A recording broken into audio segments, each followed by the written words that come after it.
ഇത്രയും കാര്യങ്ങൾ നടന്നു. ഇപ്പോ ഫാക്ടറിയിൽ തീപിടുത്തം ഉണ്ടായി. ഫയർഫോഴ്സ് തീയണച്ചെങ്കിലും അച്ഛൻ്റെയും ഞങ്ങളുടെ എന്ന നെഞ്ചിൽ അതിൻ്റെ കനൽ അണഞ്ഞു തീർന്നിട്ടില്ല.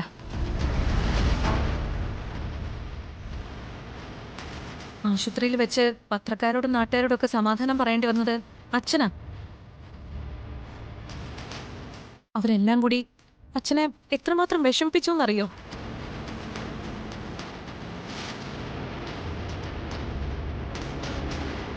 സച്ചിയാർച്ചനൊക്കെ അത് കണ്ടതാണല്ലോ. ഒന്നിന് പിറകെ ഒന്നായി ഓരോരോ ദുരനുഭവങ്ങളും നഷ്ടങ്ങളും തേടി വരുമ്പോ ആരായാലും ഈ ഒരു അവസ്ഥയിലായി പോവും.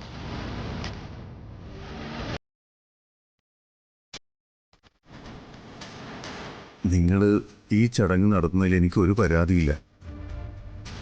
ഞാൻ ഈ വീട്ടിൽ നിന്ന് ഇറങ്ങിപ്പോയത് എൻ്റെ മനസ്സമാധാനത്തിന് വേണ്ടിയാണ്. അല്ലാതെ നിങ്ങളോട് ആരോടുള്ള ദേഷ്യം കൊണ്ടോ വിരോധം കൊണ്ടോ അല്ല. ചടങ്ങ് നടക്കട്ടെ.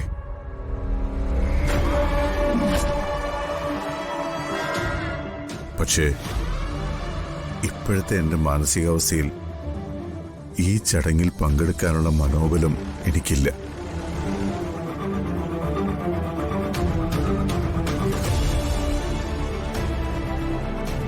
എല്ലാവരും എൻ്റെ അവസ്ഥയൊന്ന് മനസ്സിലാക്കണം.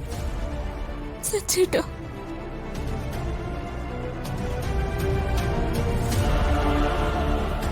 ഞാൻ ഇറങ്ങിപ്പോയതായിരുന്നല്ലോ നിങ്ങളുടെ പ്രശ്നം.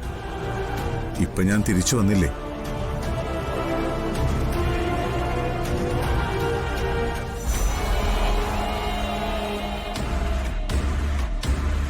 ഇനി നിങ്ങൾ ഈ ചടങ്ങ് നടത്തിക്കോളൂ. പക്ഷേ എന്നെ നിർബന്ധിക്കരുത്. ഇതെന്റെ അപേക്ഷയാണ്.